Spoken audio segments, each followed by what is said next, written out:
My mother-in-law locked me in the bathroom when I went into labor at the wedding of her daughter because she didn't want me to steal all the attention. A few hours later, I came to in the hospital. My husband's name is Rick. He's 32, and we had our daughter 9 weeks ago. She's our first child, and of course, we're very happy. Right now, we're super busy and still adjusting to being parents. It's hard for both of us, but we're doing our best. We hardly have any help because of what happened on May's birthday. It was one of the most traumatic experiences of my life, and I don't think I'll ever forget it. Even the joy of May's birth doesn't erase the paralyzing fear I felt then. I think I would have died if Rick hadn't come to my rescue in time. Rick has 2 younger sisters, Anna, 28, and Emma, 24.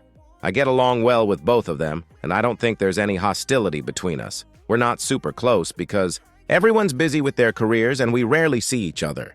Emma actually lives in a different city, but we try to keep in touch, sometimes talking on the phone or texting. Another important person in Rick's family is my mother-in-law, Rachel, 53. If I have good relations with Anna and Emma, it's totally different with Rachel. We don't get along at all, and I don't think the problem is with me.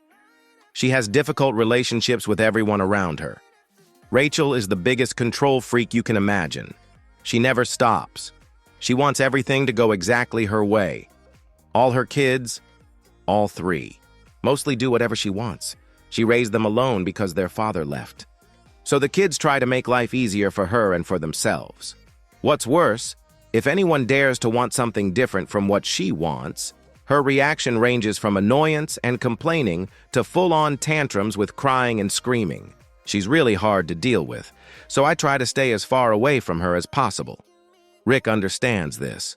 He knows his mom has a tough personality, so he lets me keep my distance and communicate in a way that feels comfortable to me. I also understand his feelings toward his mother despite her controlling nature and don't interfere. She especially doesn't like me, so she doesn't get involved in my life, and we're both okay with that. But a few days ago, things completely got out of control, and Rachel was to blame. Now I don't even think I'll ever be able to forgive her. On the day I gave birth, Anna had her wedding. It was a beautiful ceremony, and her husband John is a good friend of Rick's. He proposed about a year ago, and Anna asked me to be her maid of honor. I agreed. But when Rick and I found out I was pregnant, I had to ask her to pick someone else because I knew I wouldn't be able to manage it. This was about 6 months after the proposal, so roughly 6 months before the wedding. At that point, I was about 3 months pregnant.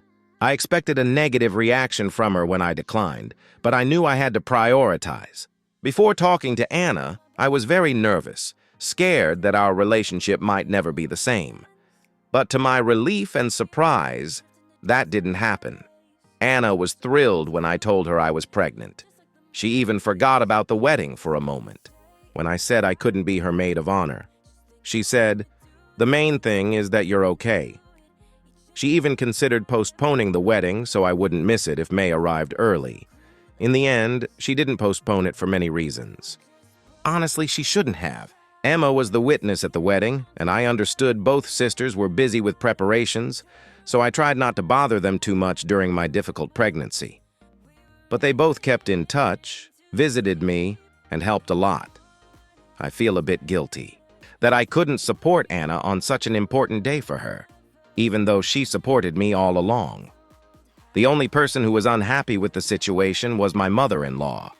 I think she was annoyed that I couldn't be maid of honor, which caused some problems with the wedding preparations.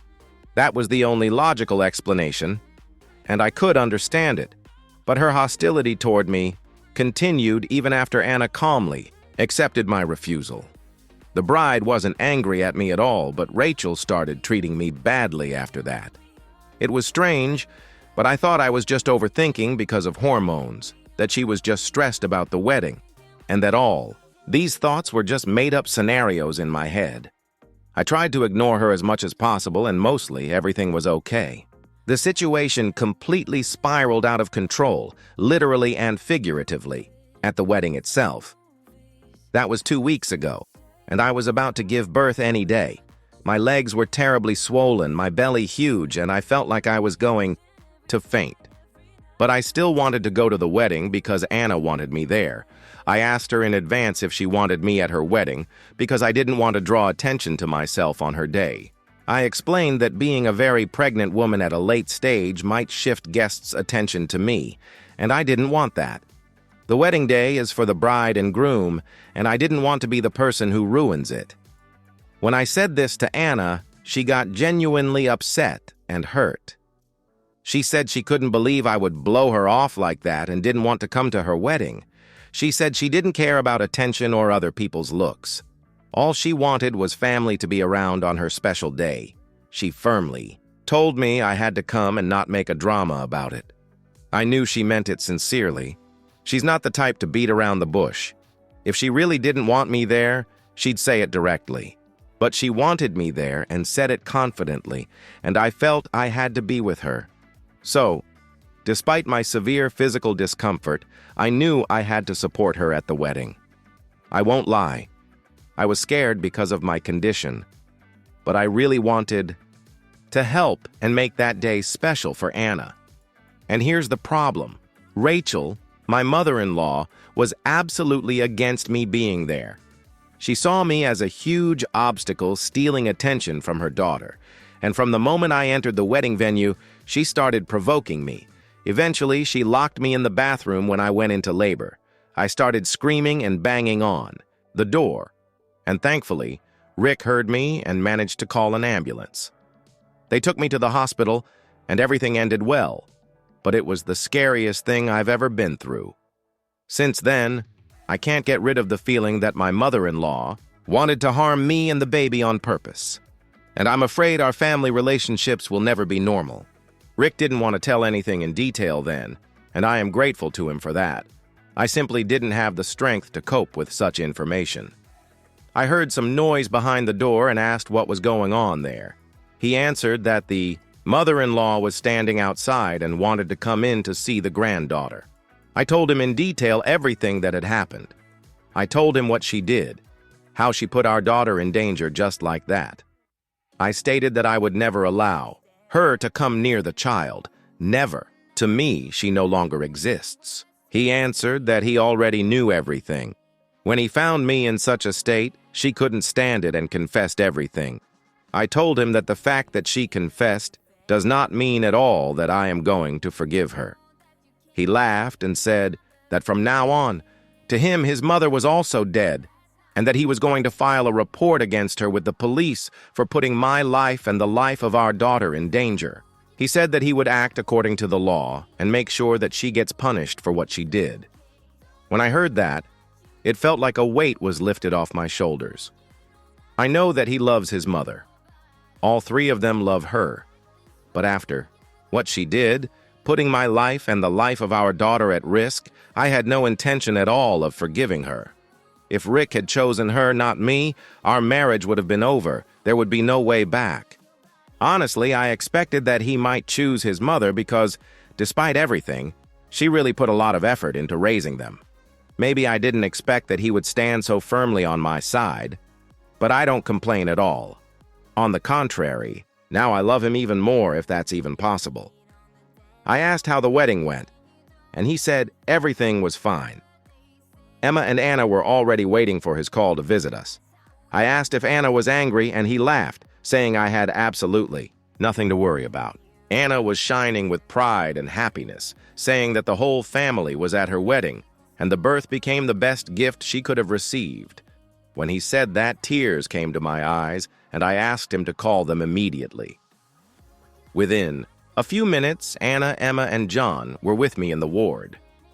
The sweetest thing about all this is that Anna and John were still in their wedding outfits, and Anna said she would never miss the chance to take a wedding photo with her niece.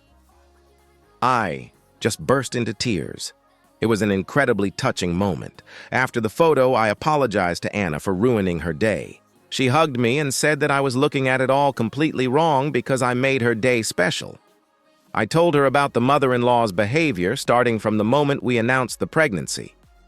And Anna said that the only mistake I made was not telling them everything earlier. Maybe then they could have stopped this drama.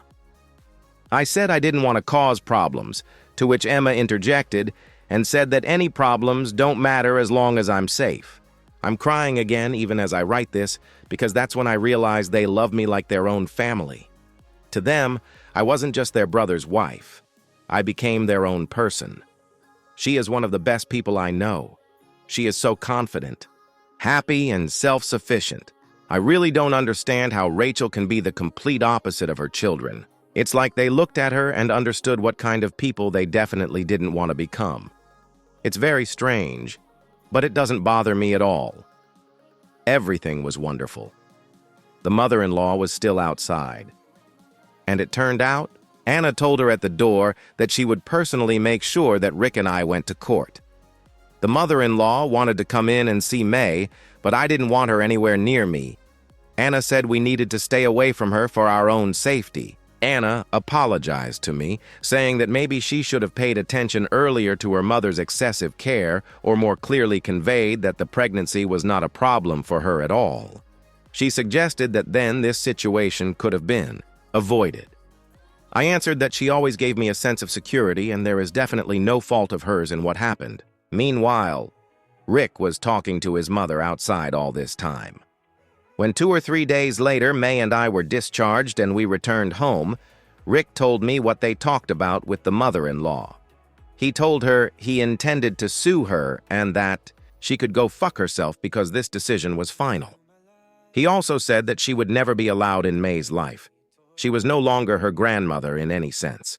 She decided to put my life and the life of our unborn child at risk over a made-up insult that didn't concern her at all.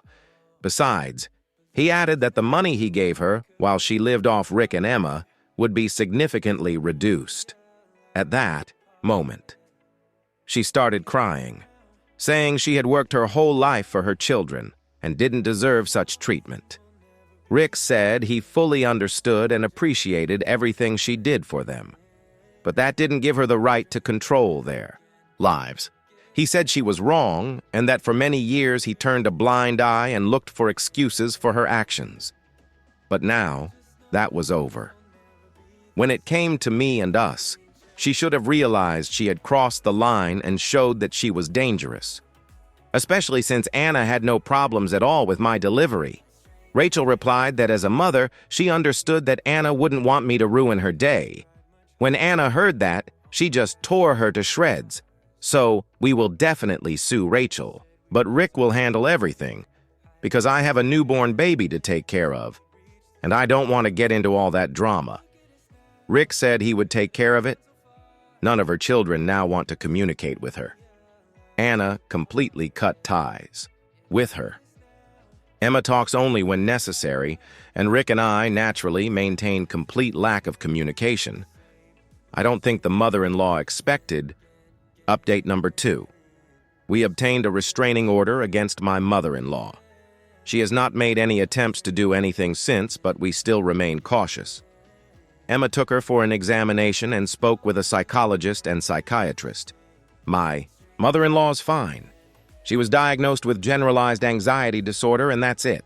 The doctors said there were no medical reasons for her behavior and advised Emma to send her to therapy. After that, Emma stopped communicating with her. She said she was ready to help if my mother-in-law really had an illness. But it turned out that hatred and malice are simply her character, and Emma no longer intends to tolerate that. I completely understand and share her opinion. Maybe I could have sympathized with and supported my mother-in-law after a few months if it had turned out she had a mental disorder. But now that this is ruled out, we understand that she is the way she is, and there can be no reconciliation. That's exactly why we got the restraining order.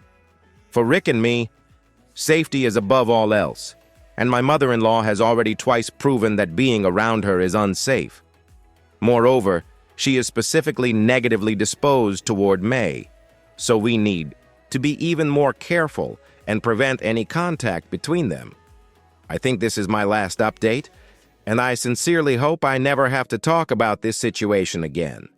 It was painfully unpleasant for the whole family, and I am just grateful that we are all safe now. Thank you for watching this video until the end.